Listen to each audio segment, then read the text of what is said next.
What's up, internet? Back in the garage, and I'm actually working on the Jeep today because I got something in the mail right there, right in this general area. So let's see what I got. Alrighty, so I know this just kind of looks like a random thing of whatever, but I got a headliner kit for the Jeep with some sound insulation material, so it can make the Jeep a little cooler or warmer depending on the year and cut down on the road noise a little bit. All right, so the kit that I got came from Hothead Headliners. Seen a couple reviews on it. They seem to be very high quality, very good. Since I have a four-door, I got the four-door kit. I did not get the side panels. They make ones that'll go around the side windows in the back, just clean it up. It's something that you can do later on. You don't have to get it with the kit. You can add they call it sound assassin strips. Again, it's an extra, you don't have to add it on, but it does come with a little roller. It's kind of chintzy, but you know, it does come with a roller.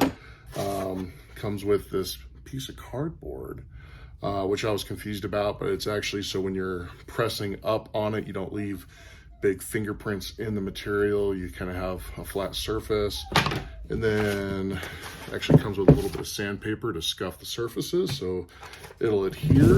And then obviously instructions, which normally I'm not a big instruction person, but I've never done this before. Big thing is make sure you're installing this above when the air temperature is above 50 degrees. They say above 80 is best. You'll scuff the surfaces where things go, and you'll clean it with acetone. I've got rubbing alcohol, same type of deal. But we'll get this going. But since it's hot outside, let's kind of see what all the temperature will be on everything. All right, so the temperature where I'm at right now says it's about 90 degrees. Got my little thermometer here. And the surface temp on the roof is 136 degrees, which seems about right. And we'll go in here and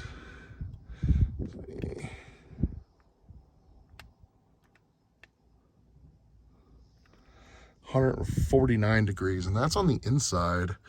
I mean, kind of can't really hold my hand there too much. So we'll get that stuff installed, see if that makes a difference. Alrighty, so I moved the Jeep into the garage. They say that you can apply it in direct sunlight. That doesn't hurt anything.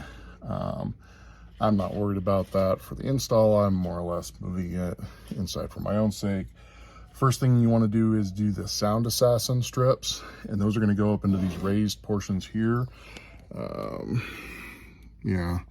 So if you look, you got these kind of raised portions right in here. The strips will sit right in there. They say you don't have to scuff any of the surfaces to install them, but you do have to clean it with acetone. So I don't have acetone, but I've got isopropyl alcohol, same type of deal in my opinion. So I'll clean that up, and I'll start putting the strips on before I put the actual panels on.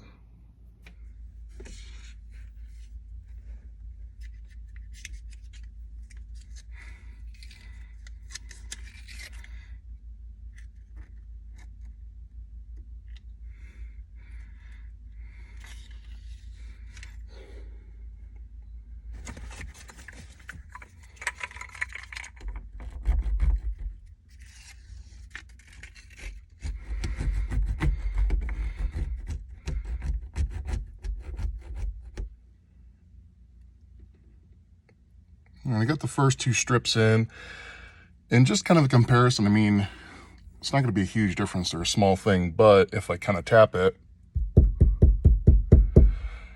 mean, it's still going to be a hollow sound. It's fiberglass, but if I come over here, you can hear it sounds more hollow. So by having those, and then the headliner kit that has insulation on it as well, it'll just kind of help cut down on some of that droning noise. I notice mostly when I talk with people inside the Jeep, it has a slight echo to it. So you can see I've got everything in. It all went fairly simple. I think the most time-consuming thing was actually the sound assassin strips, getting those all into place, and then the panels real quick and easy. You can see they don't cover everything, so there's still a little bit of white in here. If that bothers you, you'll probably have to get to the point where you paint it, because I don't know any other company that does one that covers everything. It does darken it up a little bit in here, but I can already tell just by talking inside of the Jeep that it doesn't echo. It doesn't have that kind of hollow sound to it. So I'm gonna go park this back out in the sun. They say park it, let everything heat up again, then come back and press everything a second time, just to kind of make sure that it has a good adhesion. They use 3M tape. The tape is usually better than the earplugs. But so far I really like it, and we'll see kind of how it does as I drive it around. Here in Colorado, we've had a lot of 90-degree days. The AC works great in here, but if I can keep more of that cool air in here, not going through this fiberglass or not having the heat from the sun come down through, that'll be good. And as you can see, just working in here, worked up a sweat. So let me go park this and see how it does. Jeep's been sitting out here. Just give a quick idea of the difference. So, top of the Jeep, 130, 135.7, probably a little bit more accurate. We were started out with 136. Go in here, we'll go right where the headliner's at, 120. And then where there's not a headliner, 124. And up, right up there was 128. So you can see is making a difference. So got the headliner all installed. You can see it did make a difference. Now granted, the Jeep hasn't been sitting out there as long as it was all morning before I started, but I do feel it has made a difference. I mean, even the simple thing of before, I wouldn't be able to put my hand on the inside of the roof. I mean, it would be so hot to the touch, I'd want to pull away real quick. It wouldn't burn you, but just that natural reaction of, oh, pull my hand away. I think it has made the Jeep look a little bit nicer. It does make the Jeep inside darker because there's not as much just the white surface with everything reflecting. But like I said, I got it from Hotheads, headliner. They make a couple different colors. I think they got like navy blue, tan, black, some other colors.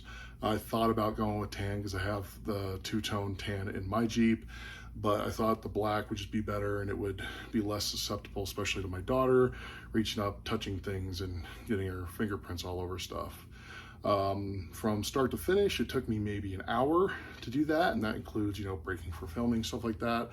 So I'd say it's something really simple that anybody could do, even if you're not looking for the heat benefits. I think it just makes the Jeep look a lot nicer. So that concludes the project for today. Hopefully, like I said, we'll be back working on the S10 again and getting that started soon. Thanks for watching.